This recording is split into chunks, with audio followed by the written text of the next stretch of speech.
नमस्कार आणि जय हिंद मित्रांनो, मी प्रवीण दंगटे. मित्रांनो, रॅपिड फायरचा सेकंड पोर्शन आज आपण कंडक्ट करणार आहोत आणि विशेषतः ते सायन्सच्या बाबतीमध्ये. मागच्या व्हिडिओमध्ये आपण रॅपिड फायर हिस्ट्रीच्या बाबतीत घेतलं होतं आणि बऱ्याच मुलांचे एक सकारात्मक असे मेसेज येत होते आणि त्यांनी म्हणतही होते की रॅपिड फायरच्या सिरीज अंतर्गत आम्ही काम करता करता नॉलेज घेऊ शकतो, तर त्यासाठी रॅपिड फायर हे तुम्ही कंटिन्यू ठेवा. आणि त्याचाच एक पार्ट म्हणून आज रॅपिड फायर हे सायन्सच्या सब्जेक्टच्या संदर्भात आपण घेणार आहोत. TCS असेल, IBPS असेल, ह्या इम्पॉर्टंट एक्झाम ज्या काही महत्त्वपूर्ण त्यांनी PYQs घेतलेले आहेत, तर त्या PYQचं रॅपिड फायर आजच्या सेशनमध्ये आपण कंडक्ट करणार आहोत. मित्रांनो, तत्पूर्वी चालू घडामोडी असेल, हिस्ट्री असेल, सायन्स असेल, GSचा कुठला पोर्शन असेल, तर त्याविषयीची एक्स्ट्रा इन्फॉर्मेशन जर तुम्हाला सरळ सेवा किंवा MPSCच्या संदर्भामध्ये घ्यायची असेल, तर त्यासाठी माझं जे टेलिग्राम चॅनल आहे MPSC 0207 याला आपण जॉईन व्हा. प्लस या व्हिडिओला लाईक शेअर करा डेफिनेटली. चला तर सुरुवात करू. रॅपिड फायरचा पहिला प्रश्न आहे, रबराच्या व्हल्कनायझेशनमध्ये खालीलपैकी कशाचा उपयोग केला जातो? हे बघा, रबराचं व्हल्कनायझेशन म्हणजे काय, तर मऊ रबराला अतिशय कडक बनवणे. जसं आपण रबराचे टायर बनवतो, तर ते रबराच्या व्हल्कनायझेशन या प्रोसेसमधूनच तयार केले जातात आणि या प्रक्रियेमध्ये सल्फर म्हणजे गंधकचा वापर हा केला जात असतो. तर रबराचं व्हल्कनायझेशनमध्ये गंधक वापरलं जातं. मऊ रबराला कडक बनवण्यासाठी गंधक त्यामध्ये मिक्स केलं जातं. दुसरा प्रश्न आहे, युरेनियम ज्याचा अणुअंक 92 आहे आणि अणुवस्तुमानांक 238 आहे, तर युरेनियममध्ये किती न्यूट्रॉन असतील? हे बघा मित्रांनो, अणुअंकाने अणुवस्तुमान दिलं असेल आणि न्यूट्रॉनची संख्या आपल्याला काढायची असेल, तर त्यावेळेस सूत्र वापरायचं, अणुवस्तुमानांकातून अणुअंकाला वजा करायचं. तर अणुवस्तुमानांक जो आपण आता सांगितलाय 238 आहे, अणुअंक त्यांनी सांगितलेला आहे 92. या दोघाला जर तुम्ही वजा केला तर 146 उत्तर येतं. म्हणून अणुवस्तुमानांकातून अणुअंकाला वजा केल्यानंतर 146 उत्तर येतं. म्हणजे याचा अर्थ युरेनियमच्या मध्ये टोटल न्यूट्रॉनची संख्या 146 असेल. नेक्स्ट पुढचा प्रश्न बघू. खालीलपैकी कोणाच्या स्थायू शुष्क बर्फ असे म्हणतात? तर ऑब्विसली मित्रांनो, हा प्रश्न खूपदा रिपीट झालेला आहे अनेक एक्झाम्समध्ये. तर कार्बन डायऑक्साईडच्या स्थायू आपण शुष्क बर्फ म्हणतो. ड्राय आईस असं त्याला म्हटलं जातं, शुष्क बर्फ असं म्हटलं जातं. पुढचा प्रश्न, खालीलपैकी कोणत्या समूहास पॅराफिन असे म्हणतात? पॅराफिन म्हटलं की समजून घ्यायचं, ज्याच्यामध्ये कार्बन कार्बन सिंगल बॉन्ड असतो. म्हणजे कार्बन कार्बन एकेरी सहसंयोज बंधाने बांधले गेलेले असतात आणि त्यांना आपण पॅराफिन्स असं म्हणत असतो. आणि कार्बन कार्बन एकेरी बंध हे अल्केनमध्ये असतात मित्रांनो, म्हणूनच अल्केनला पॅराफिन असं म्हटलं जातं. ठीक आहे, तर याचं उत्तर अल्केन असं असेल. तिसरं, मेंडेलिव्हच्या आवर्त सारणीनुसार इका ॲल्युमिनियमच्या जागी खालीलपैकी कोणत्या मूलद्रव्याचा शोध लागला होता? तर मेंडेलिव्हच्या आवर्त सारणीमध्ये मेंडेलिव्हने 3 रिक्त जागा सोडल्या होत्या मित्रांनो. त्यापैकी पहिल्या रिक्त जागेला इका बोरॉन असं नाव दिलं होतं, दुसऱ्या रिक्त जागेला इका सिलिकॉन असं नाव दिलं होतं आणि तिसऱ्या रिक्त जागेला इका ॲल्युमिनियम दुसऱ्या रिक्त जागेला आणि तिसऱ्या रिक्त जागेला इका सिलिकॉन असं नाव दिलं होतं.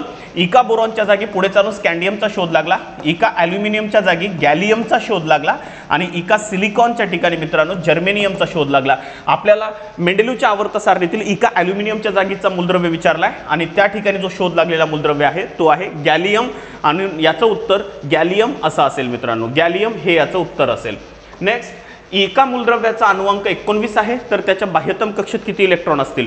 हे बघा मित्रांनो, जर एखाद्या मूलद्रव्याचा अणुअंक 19 असेल तर त्याचा इलेक्ट्रॉन 2, 8, 8, 1 असं असेल. याचं कारण म्हणजे बाह्यतम कक्षेमध्ये आपल्याला 8 किंवा 8 पेक्षा कमी इलेक्ट्रॉन आणायचे असतात, म्हणून आपण इथं 9 इलेक्ट्रॉन घेऊ शकत नाही. म्हणून या मूलद्रव्याचं इलेक्ट्रॉन स्वरूपन 2, 8, 8, 1 असं असेल. म्हणजे याच्या बाह्यतम कक्षेत 1 इलेक्ट्रॉन हा असला पाहिजे, म्हणून याचं उत्तर 1 असेल. आणि 19 अणुअंक असणारा मूलद्रव्य आहे पोटॅशियम. तर पोटॅशियमच्या बाह्यतम कक्षेत तुम्हाला 1 इलेक्ट्रॉन भेटून जातो आणि याचं इलेक्ट्रॉन स्वरूपन 2, 8, 8, 1 असं असतं. नेक्स्ट, लॅक्टोमीटर तसेच हायड्रोमीटर ही जी उपकरणे आहेत ती खालीलपैकी कोणत्या सिद्धांतावर कार्य करतात? तर लॅक्टोमीटर किंवा हायड्रोमीटर, तुम्ही लॅक्टोमीटर माहिती आहे आपल्याला, दुधाची शुद्धता म्हणजे दुधातील पाण्याचं प्रमाण हे मोजण्यासाठी आपण लॅक्टोमीटर वापरत असतो. आणि लॅक्टोमीटर हे आर्किमिडीजच्या सिद्धांतानुसार काम करतं. आर्किमिडीजचा सिद्धांत आपल्याला घनतेच्या संदर्भामध्ये काम करत असतो, सांगत असतो आणि विशेषतः आकारमानाच्या संदर्भात काम करत असतो. हे बघा मित्रांनो, लॅक्टोमीटरमध्ये जर तुमचं दूध शुद्ध असेल तर लॅक्टोमीटर हे दुधावर तरंगेल आणि जर तुमच्या दुधामध्ये हे पाण्याचं प्रमाण जास्त असेल तर त्यावेळेस लॅक्टोमीटर हे काय होईल, पाण्यामध्ये बुडत राहील. म्हणजे लॅक्टोमीटर हे कशावर काम करतं? आर्किमिडीजच्या तत्वावर काम करतं आणि आर्किमिडीजचं तत्व हे आकारमानावर काम करतं. आकारमान प्लस घनता याच्याशी संबंधित काम करत असतं, म्हणून याचं उत्तर आर्किमिडीज असेल. लॅक्टोमीटर हे आर्किमिडीजच्या तत्वावर काम करतं. नेक्स्ट, प्रकाशाची वर्णपंक्ती जिला आपण स्पेक्ट्रम असं म्हणतो, त्याची व्याख्या कोणी केली होती? हे बघा मित्रांनो, प्रकाशाची जी वर्णपंक्ती आहे ती आपण सांगतो प्रकाशाच्या अपस्करणाच्या द्वारे. अपस्करण याला आपण इंग्रजीतनं डिस्पर्शन ऑफ लाईट असं म्हणतो. अपस्करण म्हणजे जो पांढरा प्रकाश आहे तो पांढरा प्रकाश हा 7 रंगामध्ये काय होणे, विभागला जाणे. हे 7 रंग म्हणजे ताना पिही निपाजा, ताना पिही निपाजा या पद्धतीने हे जे 7 रंग असतात त्या एकमेकापासून काय होतात, वेगळे होतात आणि त्यामुळे जी एक वर्णपंक्ती, एक पंक्ती तयार होते तिला वर्णपंक्ती असं म्हणतात. आणि याविषयीचं पहिली माहिती ही इसवी सन 1671च्या सुमारामध्ये आयझॅक न्यूटन यांनी दिली होती. म्हणून आपलं उत्तर आयझॅक न्यूटन असेल. वर्णपंक्ती म्हणजे स्पेक्ट्रम आणि स्पेक्ट्रमचा शोध हा आयझॅक न्यूटनने लावलेला आहे. नेक्स्ट, सपाट आरसा वस्तूच्या कोणत्या प्रतिमांची निर्मिती करतो? हे बघा मित्रांनो, सपाट आरशावर कधीही वस्तूची प्रतिमा ही आरशाच्या कंप्लीट आरशावर तयार न होता आरशाच्या मागे तयार होते.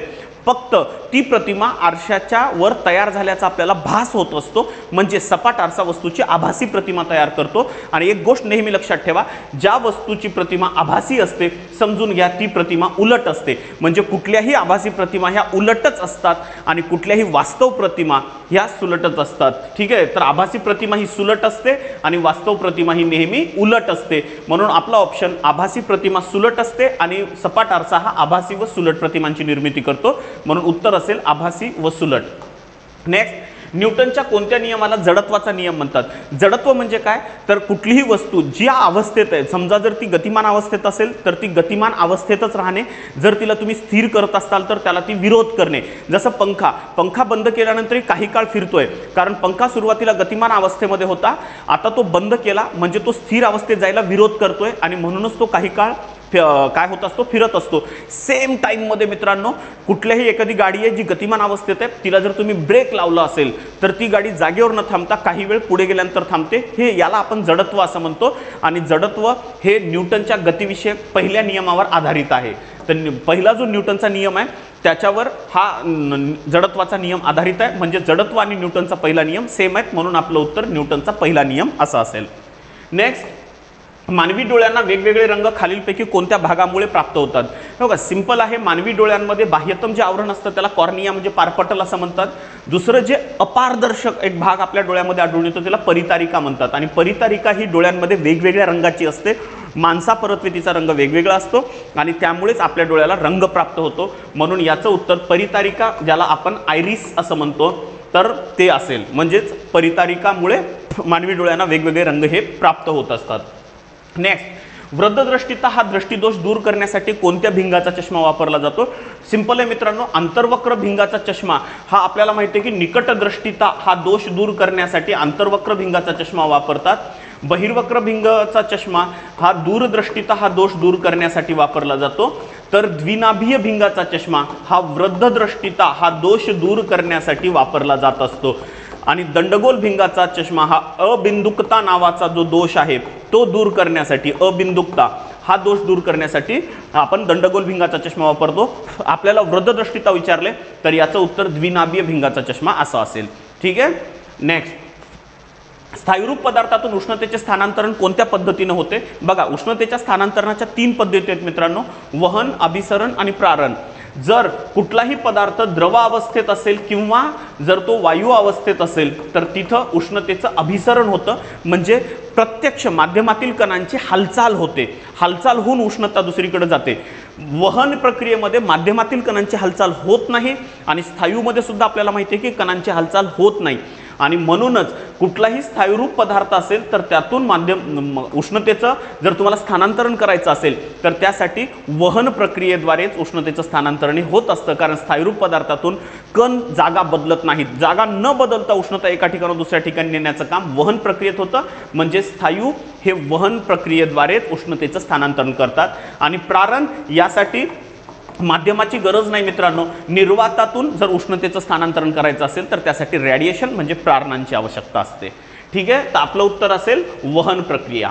नेक्स्ट, पुढचा प्रश्न, डीपीटी ही लस खालीलपैकी कोणत्या रोगावर वापरली जात नाही असा प्रश्न विचारलाय. हे बघा, डीपीटी ही 3 रोगांवर वापरली जाते. एक ज्याला धनुर्वात असं आपण म्हणतो, दुसरा घटसर्प आणि तिसरा डांग्या खोकला. याच्यापैकी डी म्हणजे डिफ्थेरिया आहे, पी म्हणजे पर्ट्युसिस आहे आणि टी म्हणजे टिटॅनस आहे. मित्रांनो, टिटॅनस म्हणजे धनुर्वात, पर्ट्युसिस म्हणजे डांग्या खोकला आणि डी डिफ्थेरिया म्हणजे घटसर्प.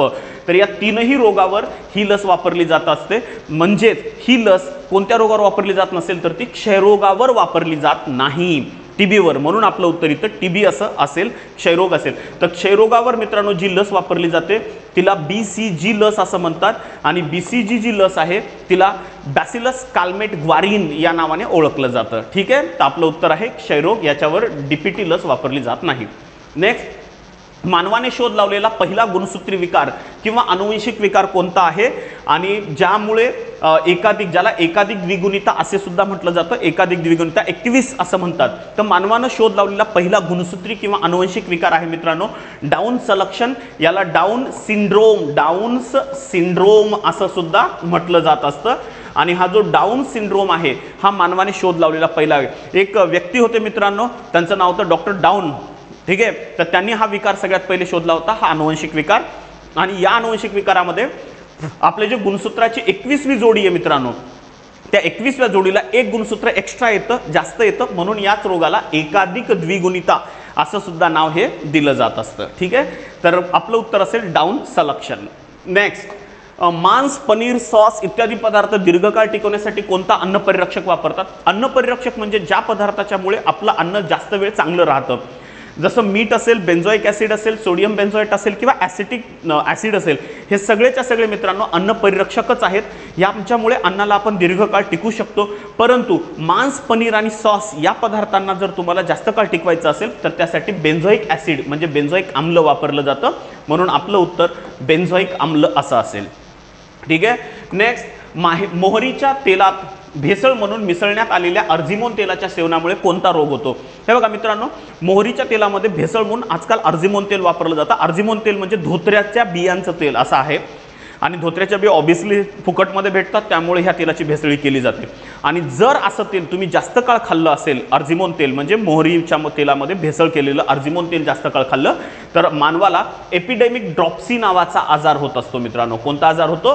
Epidemic dropsy. या आजारामध्ये हात पाय अतिशय मुंग्या येणे, त्यानंतर हातपायावर सूज येणे, शरीर पूर्णतः विकनेस होणे, अन्न ग्रहण करण्याची क्षमता कमी होणे, हिपॅटोमेगॅली होतं म्हणजे यकृताचा आकार सुद्धा इथं वाढत जातो, तापही येते. ही सगळी लक्षणं आपल्याला एपिडेमिक ड्रॉप्सी या रोगामध्ये दिसून येतात. नंतर टंगस्टन या मूलद्रव्याची संज्ञा खालीलपैकी कोणती आहे? मित्रांनो, टंगस्टनला लॅटिन भाषेत ओल्फ्राम म्हणतात आणि ओल्फ्राम हा शब्द W पासून सुरू होतो, म्हणून टंगस्टनची संज्ञा W अशी आहे, W. त्यानंतर अँटिमनी या मूलद्रव्याचे लॅटिन नाव काय आहे? हे बघा मित्रांनो, अँटिमनीची संज्ञा आहे SB आणि त्यामुळं आपण याचं लॅटिन नाव आहे स्टिबियम असं सांगू शकतो. ठीक आहे, तर स्टिबियम हे अँटिमनीचं लॅटिन नाव आहे, हे लक्षात ठेवा.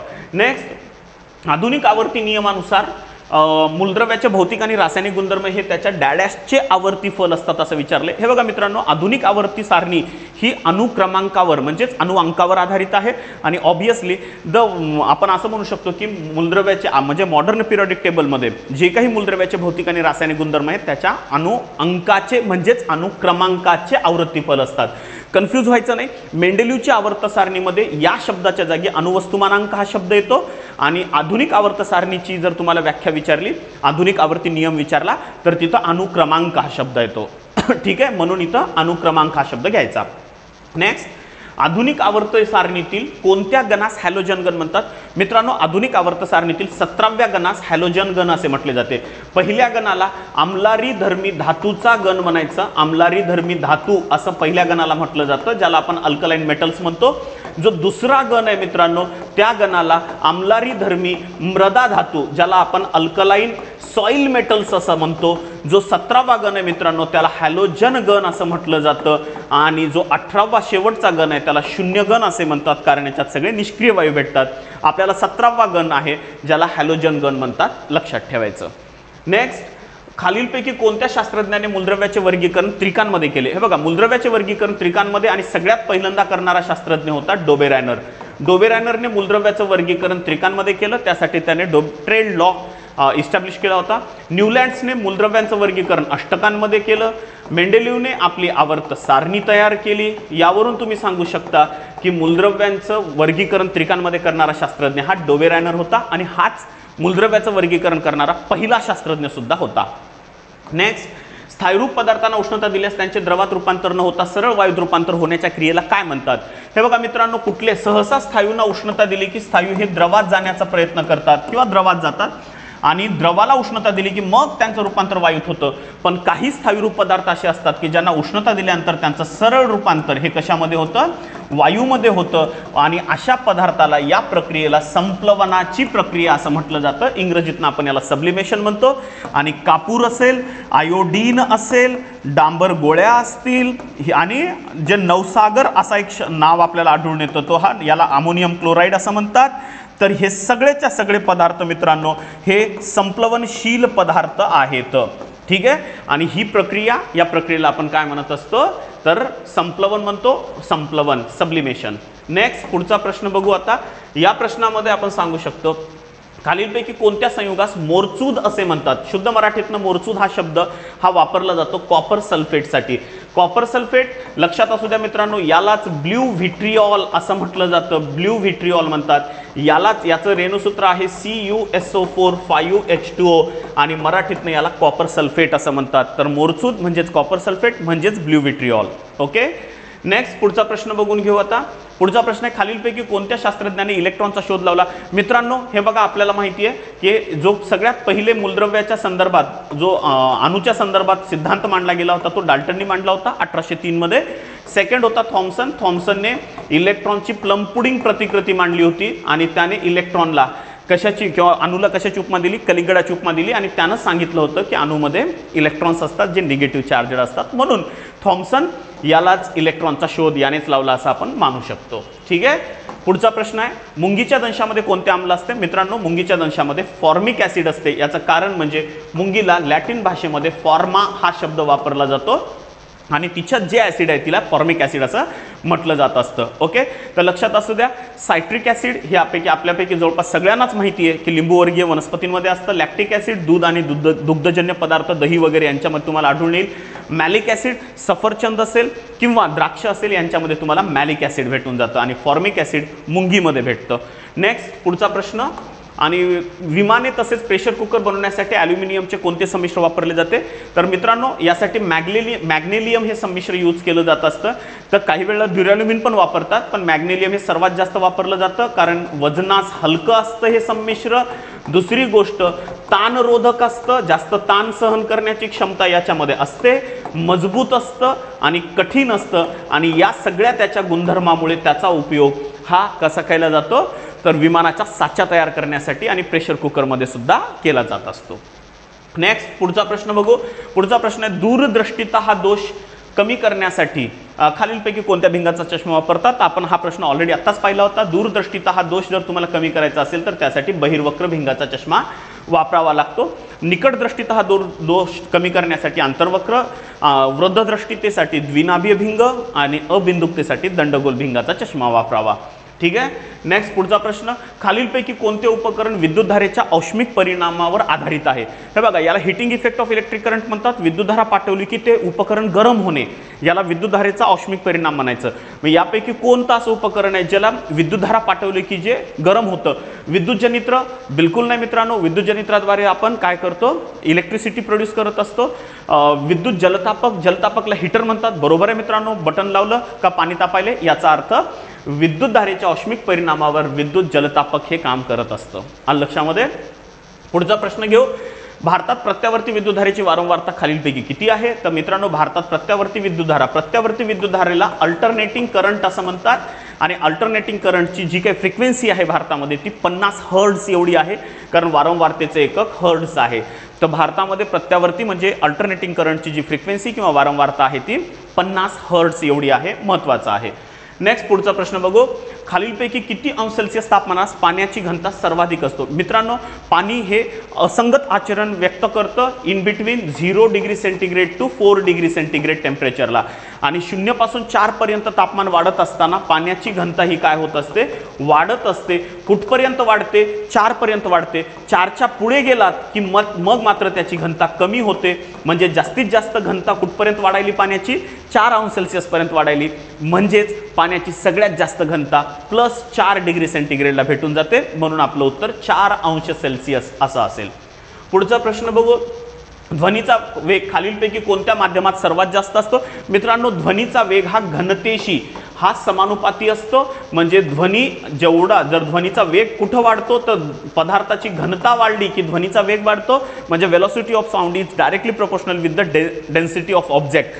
ठीक आहे. तर आता आपल्याला माहिती आहे की स्थायू, द्रव, वायू आणि निर्वात यापैकी सगळ्यात जास्त घनता कोणामध्ये असेल? स्थायूंची असेल. मित्रांनो, घनता वाढली की ध्वनीचा वेग वाढतो. म्हणजे स्थायूरूप पदार्थात ध्वनीचा वेग सर्वात जास्त असतो.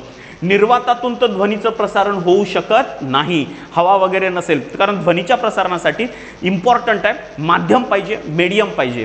ठीक आहे. आणि द्रव आणि वायू यांच्यातून ध्वनी प्रसारित होतो, पण यांची घनता कमी आहे, त्यामुळं ध्वनीचा वेग कमी असेल. तर सर्वात जास्त वेग तुम्हाला स्थायूरूप पदार्थामध्ये दिसून येतो. नेक्स्ट, द्विनाम वर्गीकरण पद्धतीनुसार कॅनिस ल्युपस हे शास्त्रीय नाव कोणाचं आहे? तर मित्रांनो, तुमच्या सगळ्या आवडत्या कुत्र्याचं म्हणजेच कुत्रा हा शास्त्रीय नाव तुम्हाला कोणाचं दिसून येतं? द्विनाम पद्धतीनुसार कॅनिस ल्युपस हे नाव कुत्र्याचं आहे. बिबट्याचं शास्त्रीय नाव आहे पॅन्थेरा पार्डस. नाव लक्षात ठेवा, पॅन्थेरा पार्डस. वाघाचं शास्त्रीय नाव आहे पॅन्थेरा टायग्रिस. पॅन्थेरा टायग्रिस. आणि बेडूकचं जे शास्त्रीय नाव आहे मित्रांनो ते आहे राना टिग्रिना. तर राना टिग्रिना हे बेडूकचं शास्त्रीय नाव आहे. यावरून आपण सांगू शकतो की कुत्र्याचं शास्त्रीय नाव कॅनिस ल्युपस असं आहे. ठीक आहे. पुढचा प्रश्न बघू आपण. अन्नपदार्थाचा कारखाना म्हणजे फूड फॅक्टरी असे खालीलपैकी कोणत्या पेशीचे अंगकास म्हटले जाते? मित्रांनो, तंतुकणिकेला तर पेशीचे ऊर्जा निर्मिती केंद्र म्हणतात. लयकायिकांना आत्मघाती पिशव्या म्हणतात. हरितलवक अन्न तयार करते म्हणूनच याला अन्न पदार्थाचा कारखाना म्हणजे फॅक्टरी ऑफ फूड असं याला म्हटलं जात असतं. बाकी केंद्रकाला मात्र काय म्हणतात? नियंत्रण कक्ष हे आहे. तर आपलं उत्तर असेल हरितलवक, ज्याला अन्न पदार्थाचा कारखाना असं म्हणतात. पुढचा प्रश्न बघून घेऊ मित्रांनो. आणि पुढचा प्रश्न, खालीलपैकी कोणत्या प्राण्याच्या संघास रंध्रीय शरीराचे प्राणी किंवा स्पंज असे म्हणतात? मित्रांनो, लक्षात असू द्या, पोरीफेरा प्राण्यांच्या शरीरावर बारीक बारीक छिद्र असतात आणि हे प्राणी अतिशय सूक्ष्म छिद्राचे असतात. ज्या लहान छिद्रांना ऑस्टिया असं म्हटलं जातं. तर हे जे लहान छिद्र यांच्या शरीरावर आपल्याला अनेक आढळतात, म्हणून या प्राण्यांना रंध्रीय म्हणजे छिद्र असणारे प्राणी किंवा स्पंज असं म्हटलं जात असतं. ठीक आहे. बाकी प्लॅटीहेल्मिंथिसला चपट्या शरीराचे प्राणी असं म्हणतात. ऑर्थ्रोपोडाला संधिपाद प्राणी म्हणतात. आणि मोलुस्काला मऊ शरीराचे किंवा मृदुकाय प्राणी असं म्हटलं जात असतं. पुढच्या प्रश्नाकडे जाऊ. आणि पुढचा प्रश्न आहे, संधिपाद संघातील कोणता एकमेव प्राणी असा आहे जो पिलांना जन्म घालतो? मित्रांनो, मोस्ट ऑफ संधिपाद म्हणजे ऑर्थ्रोपोडा हा सगळ्यात मोठा प्राण्यांचा संघ आहे. सगळ्यात जास्त प्राणी यामध्येच आढळतात. संधिपाद प्राण्यांचं वैशिष्ट्य असं आहे की ह्या प्राण्यांमध्ये हे प्राणी सहसा अंडज असतात, अंडी घालतात. पण एक प्राणी या गटात असा आहे मित्रांनो की जो अंडी न घालता पिलांना जन्म देतो आणि तो प्राणी आहे विंचू. विंचू हा सरळ सरळ पिलांना जन्म देतो, म्हणजे जरायूज प्रकारचा प्राणी आपल्याला तो दिसतो. नेक्स्ट, पुढचा प्रश्न बघू आता. आणि पुढचा प्रश्न आहे, नेत्रदान करताना डोळ्याचा खालीलपैकी कोणता अवयव हा दान केला जातो किंवा दुसऱ्याला दिला जातो किंवा दुसऱ्याच्या डोळ्यात लावला जातो? तर नेत्रदान करताना संपूर्ण डोळा कधीच दान केला जात नाही मित्रांनो. तर नेत्रदानाचा सगळ्यात बाहेरचा भाग आपल्या डोळ्याचा, ज्याला आपण कॉर्निया म्हणतो किंवा पारपटल म्हणतो, तर हा फक्त पारपटलाचा भाग हा काय करता येतो? दान करता येतो किंवा दुसऱ्याच्या डोळ्यामध्ये बसवता येतो. परितारिका बसवता येत नाही, ज्याला आयरिस म्हणतात. प्युपिल म्हणजे बाहुली ही शक्य नाही आहे, कारण हे एक छिद्र आहे. आणि तिसरं नेत्रभिंग सुद्धा बसवता येत नाही. तर फक्त आणि फक्त पारपटल हा एकमेव भाग आहे जो आपण काय करू शकतो? दुसऱ्याला दान करू शकतो. नेक्स्ट, पुढचा प्रश्न. आणि पुढचा प्रश्न आहे, उचेरिया ब्रॅकॉफ्टी या आदिजीवामुळे खालीलपैकी कोणता आजार होतो जो आजार क्युलेक्स डासाच्या मादीच्या चावण्यामुळे पसरतो? तर बघा मित्रांनो, क्युलेक्स डास आणि उचेरिया ब्रॅकॉफ्टी हे, उचेरिया ब्रॅकॉफ्टी हा एक आदिजीव आहे, प्रोटोझोआ आहे. आणि हा प्रोटोझोआ क्युलेक्स डासाची मादी याला चावल्यामुळे याला पसरवते, आपल्या शरीरात टाकते. आणि यामुळे जो आजार होतो त्या आजाराला हत्तीपाय रोग म्हणजे फायलेरियासिस असं म्हटलं जातं. बाकी आपल्याला माहिती आहे, मलेरिया हा ॲनाफिलस डासाच्या मादीच्या चावण्यामुळे पसरतो. चिकनगुनिया हा सुद्धा ॲनाफिलस आणि डेंग्यूचा आहे ऑलरेडी. तर एकंदरीत पाहाल तुम्ही तर हत्तीपाय रोग हा एक असा आजार आहे जो क्युलेक्स डासाच्या मादीच्या चावण्यामुळे पसरत असतो. पुढचा प्रश्न, ई जीवनसत्वाचे शास्त्रीय नाव काय आहे? मित्रांनो, अ जीवनसत्व म्हटलं की त्याला रेटिनॉल असं म्हणतात. ब जीवनसत्व म्हटलं ड जीवनसत्व म्हटलं की कॅल्सिफेरॉल म्हणतात. टोकोफेरॉलचं ई जीवनसत्व म्हणजे टोकोफेरॉल आहे. आणि के जीवनसत्व म्हणजे फायलोक्विनोन आहे. तर आपलं उत्तर ई जीवनसत्व विचारले तर त्याचं शास्त्रीय नाव अल्फा टोकोफेरॉल असं आहे. ॲक्च्युअली त्याचं नाव अल्फा टोकोफेरॉल असं आहे. नेक्स्ट, तर अशा पद्धतीने मित्रांनो हे होते अतिशय इम्पॉर्टंट महत्त्वाचे PYQ जे ऑलरेडी TCS आणि IBPSने आपल्याला विचारलेले आहेत. आय होप दॅट तुम्ही हे व्यवस्थितपणे वाचाल आणि याविषयीची माहिती लिहून घ्याल. मित्रांनो यानंतर यासोबतच इतरही काही महत्त्वपूर्ण जर अपडेट्स तुम्हाला MPSC आणि इतर सर्व सेवेच्या बाबतीमध्ये पाहिजे असतील तर त्यासाठी टेलिग्राम माझं जे चॅनल आहे त्याला परत एकदा जॉईन करा. विशेष आपली नियमाप्रमाणची सूचना काही जास्त वेळ लागत नाही. लवकरात लवकर तुमच्या व्हिडिओच्या खाली एक सबस्क्राईब नावाचं बटन असेल, जर ते तुम्ही आत्तापर्यंत दाबलं नसेल तर या लगेच्या लगे त्या बटनावर हात लावा. बिलकुल गव्हर्नमेंटनी याला कुठलाही टॅक्स लावलेला नाही आहे, कुठलीही GST यावर लावलेली नाही आहे. तर असेच इन्फॉर्मेटिव्ह व्हिडिओ पाहण्यासाठी सबस्क्राईब चॅनल करा, लाईक करा, शेअर करा. भेटूया लवकरच. Bye bye. जय हिंद.